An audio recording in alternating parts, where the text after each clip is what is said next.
tries to be your very best. Morning everybody, welcome to Education for Life. Today I'm going to talk about the demand-driven principles. There are 8 of them, which I will go through one segment at a time. But first I need to explain to you the difference between supply-driven and a demand-driven organization. A supply-driven organization is one where the supplier of money decides what is good for the people, like the government.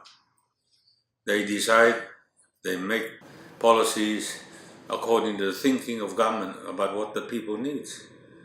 A lot of donor countries, they come into developing countries, they are using their money, their taxpayers' money, so they want to do what they feel the taxpayers want them to do. That is supply driven. They're not thinking what the people want, it's what they want, the people behind the money. So in business, if you think that way, you won't make it in business, because in business it's demand driven. The customer is the boss. So we have this paradox, this difference. That is why if you're a public servant or you've been working in a public life where you decide what the people want, it's very hard for you to go into business, because in business it's the opposite. It's not what you want. You're not the boss. Whether you own $1 million kina business or whatever, you're not the boss, because the real boss is the market, the people, your customers. If you don't do things to please your customers, you're not going to make it. So I'm just explaining the 2 different things, the 2 different kinds of organization, the 2 different principles. Even in church, all churches are supply driven.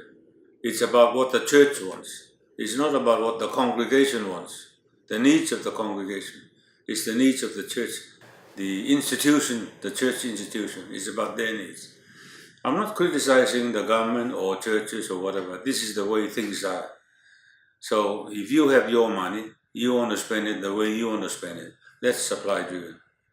However, in business, if you spend it the way you want to spend it, it's not going to work. I'll give you an example.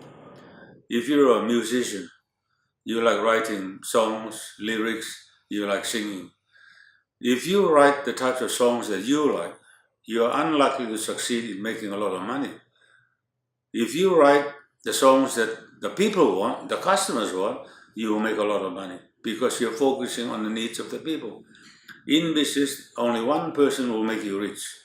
Only one person will bring money to you. That person is called the customer. So, in a demand-driven system, demand means market-driven. In a market-driven organization, we always focus on what the customers want. You forget about what you want. In a supply-driven organization, it's the opposite. We focus on what we think is best, how best to use our money, so that we have our goals, supply-driven goals, not demand-driven goals. So that is the difference between the 2. And I'm saying is, if you want to become rich in business, if you want to succeed in business, you have to change over from supply-driven to demand-driven. Just like in an earlier topic that I talked about, the balance sheet of life, you have to change over from self-1 to self-2. In business, you have to change over from supply-driven to demand-driven. If you don't do that, you're going to be wasting your money, you're going to lose all your money. And I believe this is one of the main reasons why a lot of businesses fail within the first 5 years throughout the whole world, because we keep on giving people what we think they need, not what they really need. So when you do feasibility studies and work out your business plan and all that, the first thing you have to really look at is the customer. And this is what I'm going to talk about in the next issue. Thank you very much for listening.